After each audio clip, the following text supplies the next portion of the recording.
The article I chose for my current event was from the EPA and the New York Times saying allowing fracking chemicals despite worries.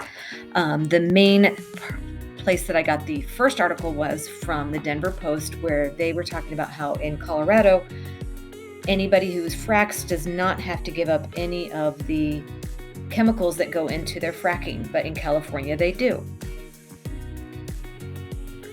Hydraulic fracking is basically where a mining corporation who needs to get something out of the ground will put into the ground through a well a bunch of sand and water and some other chemicals, which will allow big, huge fractures to happen in the well, open up the soil, and then they'll be able to extract all of the other stuff that they want out of there. It could be natural gas, it could be oil, it could be water, any type of thing that is desired by the mining corporation.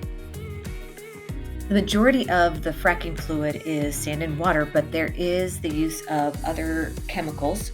The compounds that they're called are forever chemicals. They can be linked to cancer. They may take hundreds or even thousands of years to break down in the environment, and they persist in the human body, causing a lot of health problems. One of the main points of the article was that according to the internal documents from the EPA, in 2011, they approved the use of these chemicals to ease the flow from the ground of whatever the company was mining for, even though they had concerns about the toxicity of the chemicals. The most recent article to support this was from the EPA. It was in Scientific American, and it said that while the EPA is trying to hold more polluters accountable, right now the regulations still are not on the mining corporations. They're on industry and making sure that the water quality is taken care of on a national level. It would have to be based on the taxpayer's expense.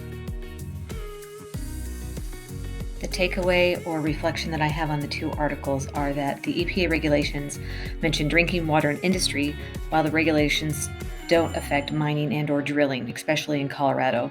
In Colorado, fracking and drilling can happen on public and private lands without disclosure of what chemicals are being used, while in California, you have to disclose what chemicals are being used.